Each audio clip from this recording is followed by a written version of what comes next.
Hello, all you reinventors. This is Lesley Jane Seymour, and I am the founder of this podcast and of CoveyClub.com. I'm also now over at Substack at Lesley Jane Seymour. Hope you'll join me over there. I wanted to tell you, this is one of my dearest, oldest friends from the beauty business, Barbara Kotlikoff Harman. She is a reinventor of all kinds of things. She was had an incredible career, which you're going to hear about in the beauty business and in fashion. And raising money for the Paley Center. I mean, it's just unbelievable. And she's reinvented many times. And then she reinvented on her own in entrepreneur areas. One is called the Butler's Closet, which is conservation level storage items for clothing and furniture. Coming out of her fashion and beauty knowledge, there was a hole in the market, and there was nothing at that level. If you have a wedding dress, or if you have really expensive designer stuff, or if you have really expensive furniture that's, in a second house and it's going to be exposed to sunlight when you're not there. I mean, think Downton Abbey, right? Anyway, so Barbara's come up with these wonderful businesses. She also works with her brother, who has a fabulous business that can help you figure out when you should take your Social Security. So she does both things, which I think is really interesting. The Butler's Closet part was started as a side hustle, which is something you should think about if you're currently employed and need the money. So let me tell you a little bit about Barbara. After a successful career as the CEO of Parfum Nina Ricci, the managing director of Harry Winston, and CEO of Monet, oh my God, the costume jewelry company, Barbara Kotlikoff Harman ran development and raised funds for the Paley Center for Media and the Steinhardt School at NYU. The Butler's Closet was launched in 2011 when she decided she wanted to create her own business. So here's Barbara. You're going to learn a lot, and I hope it'll inspire you to create your own bespoke business.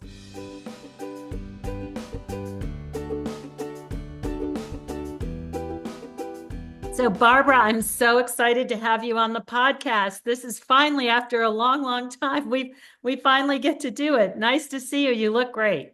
Thank you, Lesley. Nice to see you. It's a pleasure. Well, I've always been a great admirer of you because of all the incredible stuff you've done. So this is just going to be a treat for everybody here. Barbara's one of the most interesting reinventors of reinventors here, and I knew her through the beauty business. So let's start talking about, I always like to go back to the history of people because I find that there's usually little threads of reinvention in their histories. Where did you grow up, and what did you think you were originally going to do? What did you study?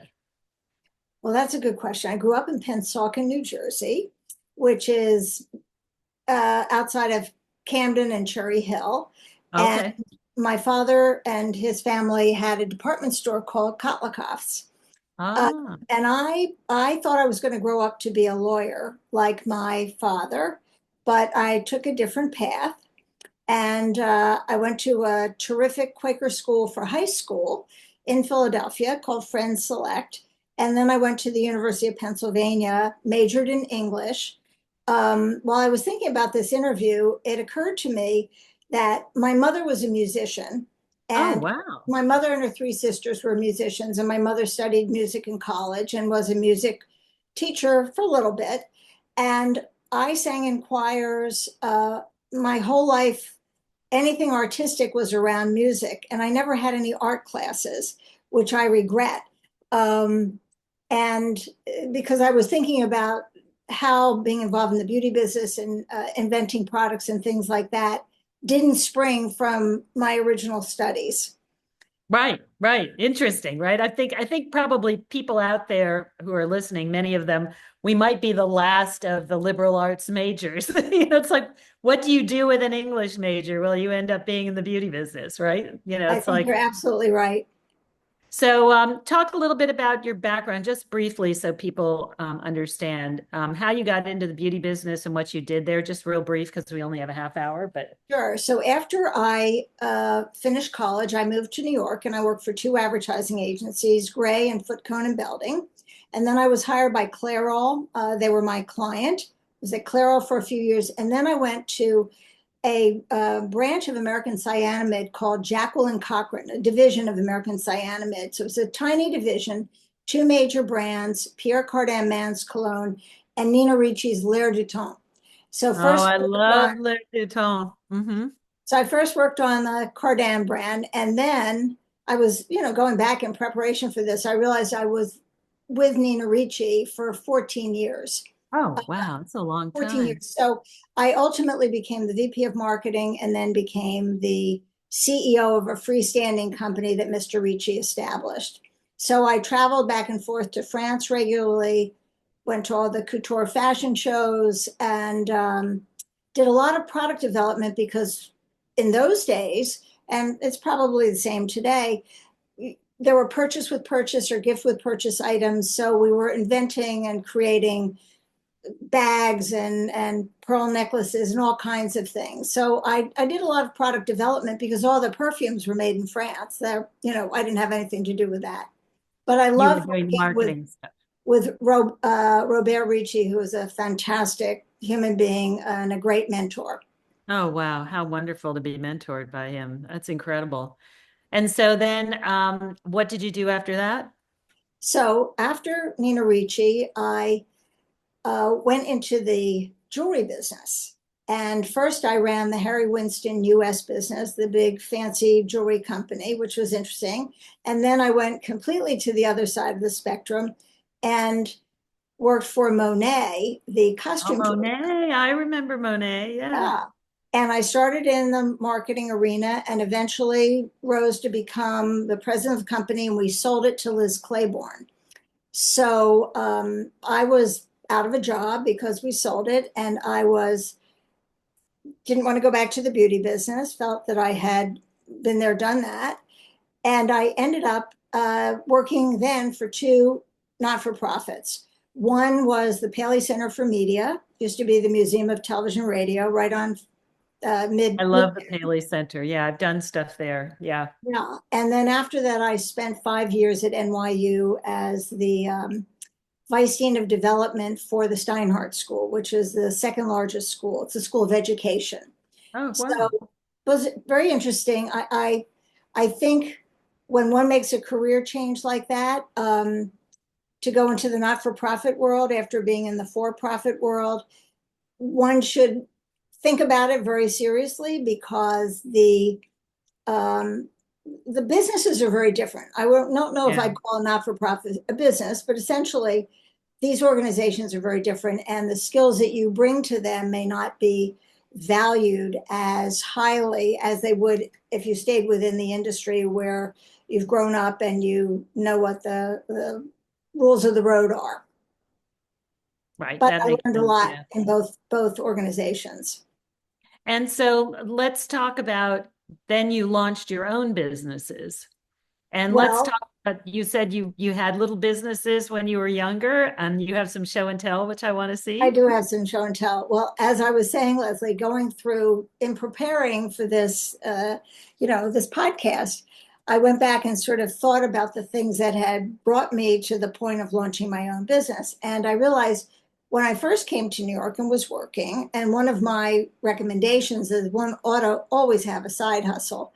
The first thing I did was create a tiny, and it's slightly ridiculous because this was only sold in a beauty salon, a very lovely beauty salon run by a great hairdresser named Gerard Bolet. But this is called Zoobird. And So cute. it was a little drawing that I made, and these were hand painted bobby pins. I went into Oh the my goodness. courtyard of my New York City apartment with spray paint and brushes. Oh my goodness. Made these. Awesome. So it was funny because I actually registered the trademark. That, of course, had one point of distribution, came to nothing. But then later on, when I was married, I launched something called Kip Street Canvas. And these were a series of canvas tote bags that I sold through Yankee Magazine, through Oh direct. my God. And I had a Through number of Yankee magazine. Yankee Magazine. I made a little ad for direct marketing. I'd take the Oh my goodness. Uh-huh. take them to the post office. So obviously, I did not become a millionaire with either of these businesses. But I had this itch to do something on my own. Um, so I would say in the early 2000s, uh, there were two things going on because I was starting my business while I was still working. Um, That's actually a good, and why did you do that? That's a good thing to talk about because that is one of the recommendations I make for some people who can't leave their job. They need the income, but they can start a side hustle that might lead to something else. Can you explain how that worked out for you? Yes, so there were two side hustles that I had. One was I was working on the side nights and weekends when I could for my brother Larry. I have twin brothers who are younger than me. They are both academics. My brother Larry is an economist at Boston University, and he has a company called Economic Security Planning. And we have two software products, one for long-term planning called Maxify, and one for Social Security planning called Maximize My Social Security. So I was working for Larry, helping him build the website, doing things on the side. And at the same time, I was doing the preparation that I needed to get the butler's closet off the ground. So the background of the butler's closet is that I had a lot of lovely clothing from Nina Ricci, mostly from the ready to wear. And we had also were lucky enough to build a weekend house in Old Chatham, New York. And it had big windows. And I knew that the light would harm the furniture, the upholstery on the furniture. So I contacted my husband, Larry, has a cousin named Phyllis Dillon, who's a textile conservator. And Phyllis worked with Patsy Orlovsky, who runs a fantastic conservation organization called the Textile Conservation Workshop in South Salem, New York. So I went to both of them and asked for advice as to how to create garment bags and other materials that were conservation worthy. Um, my items are made out of undyed and unbleached fabric, and I have garment covers, shoulder covers, furniture covers, shoe bags, but I wanted them to be absolutely correct from a textile conservation point of view. And the reason I called the company the Butler's Closet um, is because butlers were the original, butlers and housekeepers were really the original conservators. They were very careful. They worked in these gigantic homes and they put the house to bed when the family was leaving. They covered the furniture. They packed everything if someone was going to a weekend party. So since they started the conservation trend, and many of the techniques used today were started then. At any rate, this was an inspiration to me, and I had this clothing that I wanted to preserve.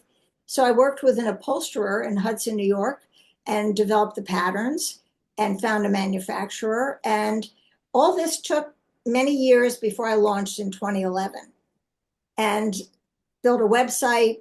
And also part of what has been helpful to me is I continue to work for my brother. I work for him now and I manage all the marketing, but he had budgets to do Google ads and things like that and to build bigger websites. So I learned because I came up in, as you did, Lesley, in the analog world Right. where it was TV and print advertising without the internet. So Right. I'm able to learn from, apply what I learned in both businesses.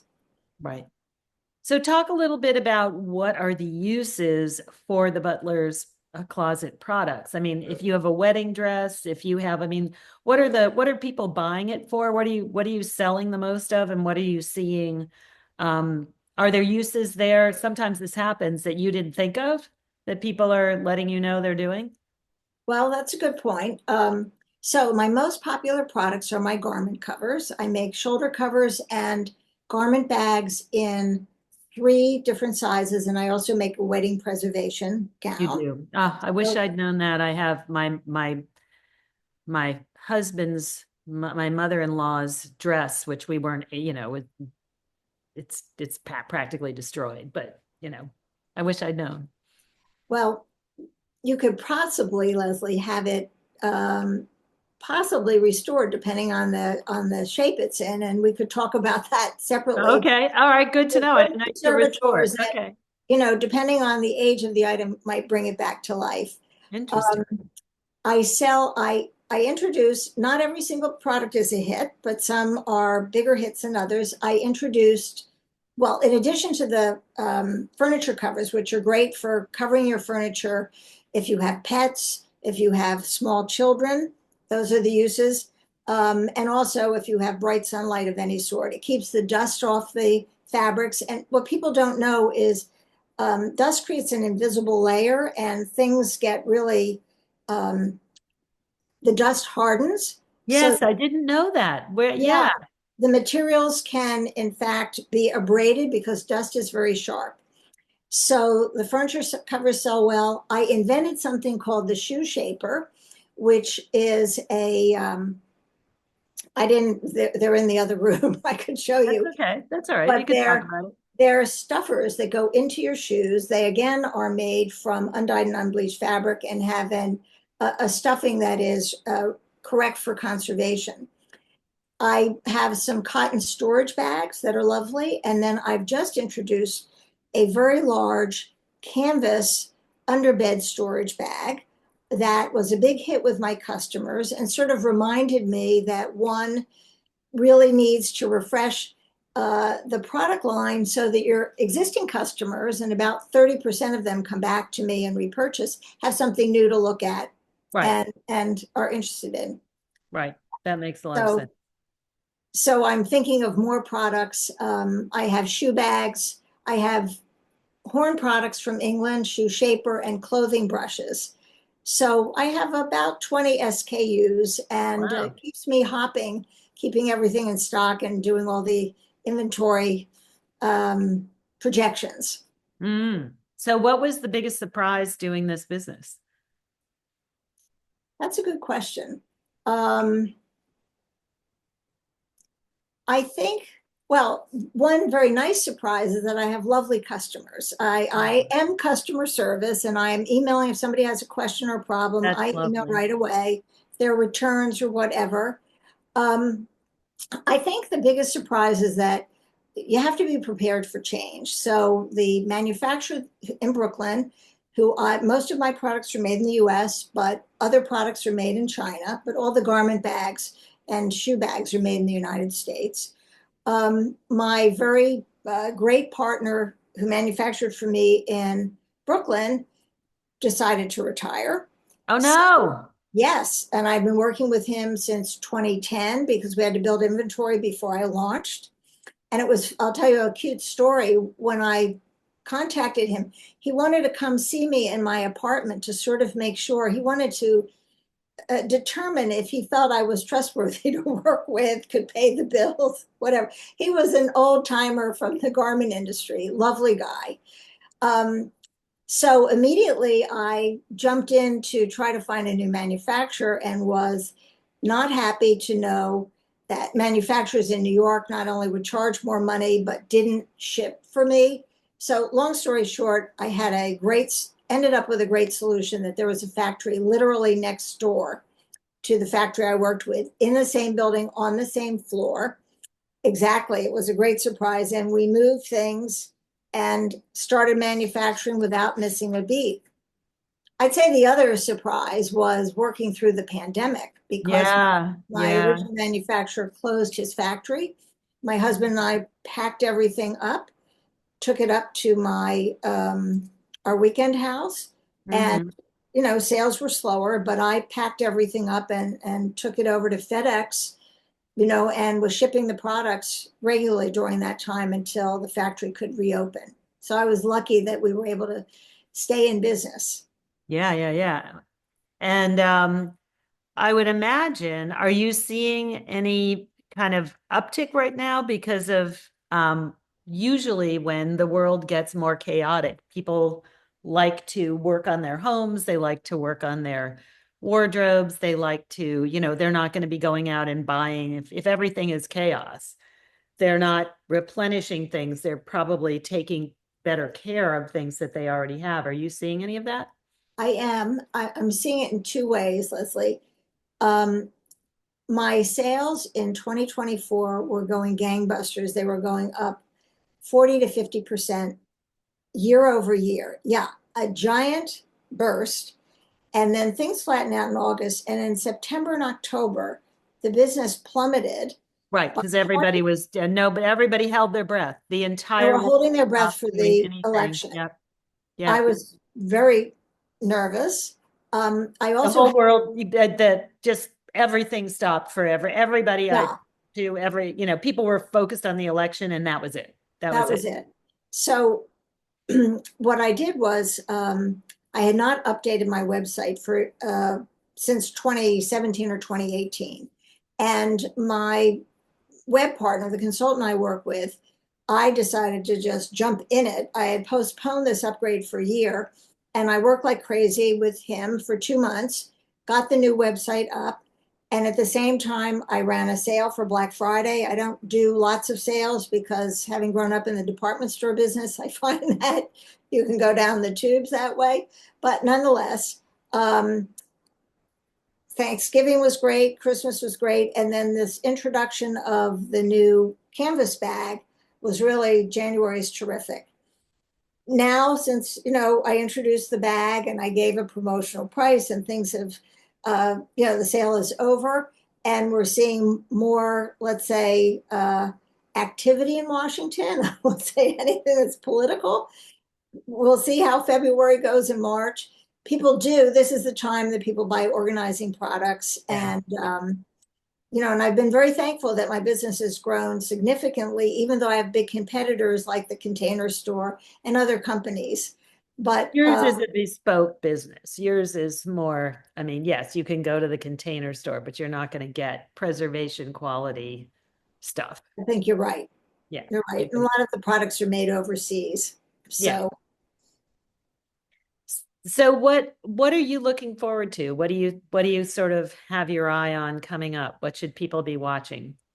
well, I am very proud to say that I'm now being sold on airmail. I don't have generally Oh, a wholesale business, but oh, I Graydon Carter's website and his newsletter. So I'm on airmail, and that's exciting because it's bringing in some new customers. That was that's great. fun to get set up. So I'm working to try to find more people who are influencers who might be interested in some sort of affiliate program. I Mm-hmm. don't really want to sell in general at retail because I'm not set up for that. Yeah, And yeah, I'd like to yeah. keep my pricing fair because I raised prices once in since 2011, and I try to be careful. Um, so I'm trying to get more press and more visibility because when I do, it allows customers to come in. And once they find me, many of them come back. As I had mentioned, about 30% do reorder. So I have a loyal customer base. And what are they reordering, Barbara? What is the thing that they're coming back for? Is it Well, just it's what is interesting. new, or is it a particular thing? I think they replenish some of their things. Some Uh-huh. of them have multiple houses. Oh, yeah. And I think that I sort of have three distinct customer zones. I have the people who buy all the garment products. I have the people who buy the furniture covers, who rarely do I get an order with furniture covers and garment bags. Oh, And separate then, people. Interesting. yeah, then at the holidays, I have people who come in and buy um, a couple of shoe bags or a shoehorn, and these are for gifts. So I Oh, might, yeah, yeah, yeah. It's a good yeah, gift. somebody Yeah, who has a big house might put in an order for many thousands of dollars for furniture covers.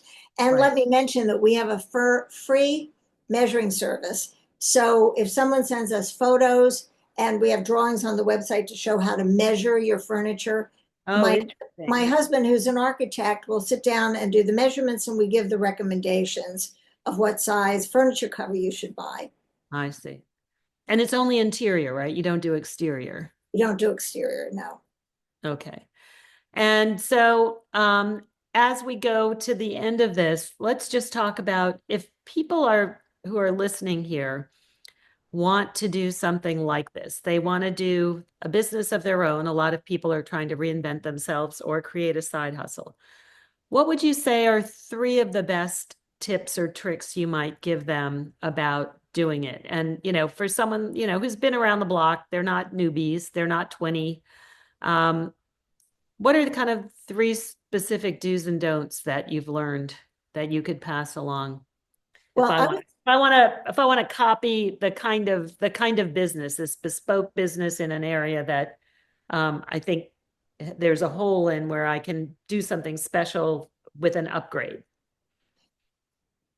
I would say don't be afraid to sort of jump in and educate yourself, because while I did all this product development at Nina Ricci, I had a whole host of people helping me. I wasn't dealing with suppliers directly.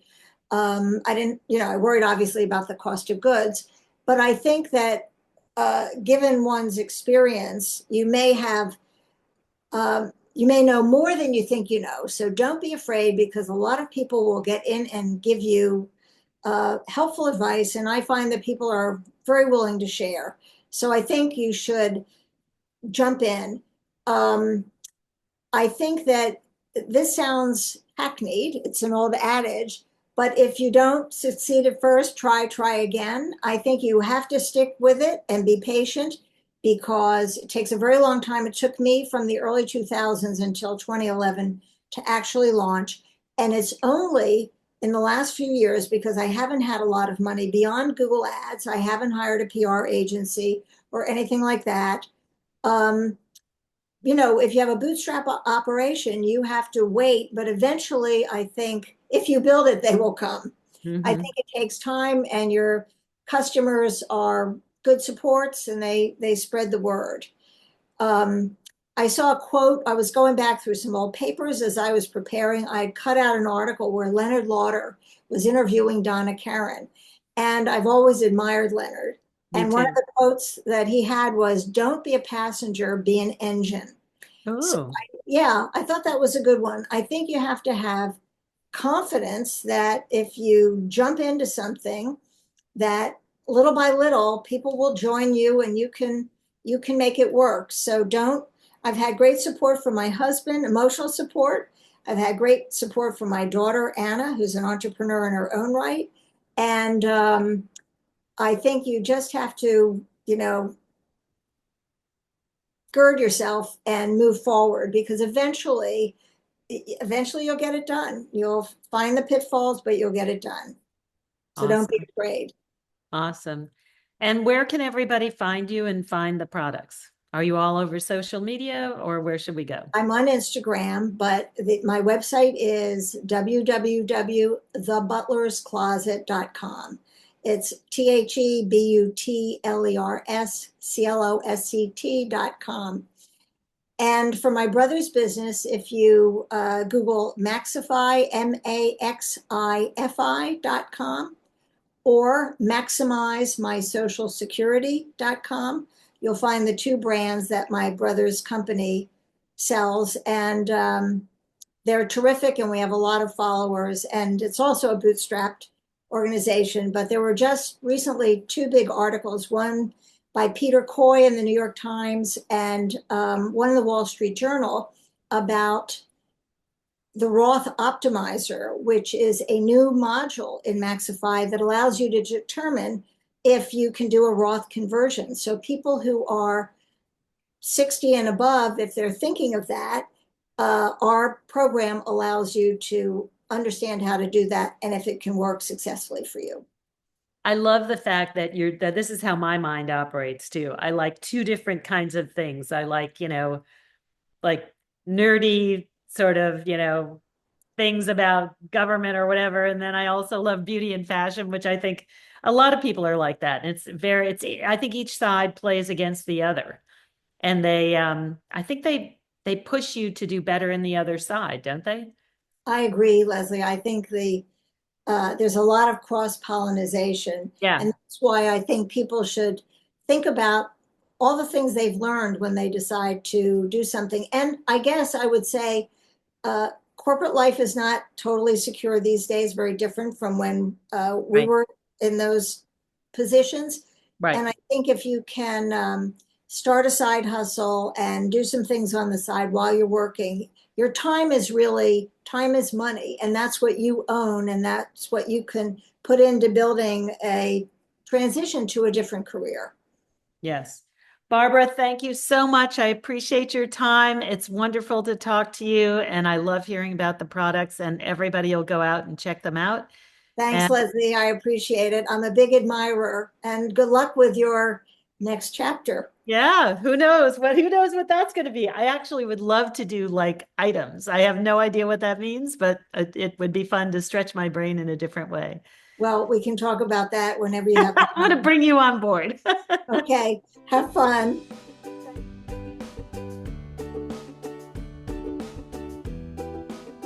So thank you all for joining us. I hope this was helpful. I hope you learned something from Barbara. I hope you're going to run out and give your idea a try. She says it takes a long time to get it going. I can attest to that. Things take a while. Start it on the side while you have another business. And just because someone hasn't done it doesn't mean it shouldn't exist. So enjoy that. And if this was helpful to you, I hope you'll follow the podcast. I hope you'll share it with people who need to reinvent. We have several hundred episodes now that should be helpful to everybody who needs to reinvent, no matter where you're coming from. And if you like us, please give us some stars and a comment that will help on Apple, because that will help the podcast rise up so other people can find us. And come join me at Substack. I'm going to be over there. I'm not sure yet what I'm going to be writing about, but I'm a writer by trade and I'm figuring it out. So I hope I will see you there. So take care until next time. Be good.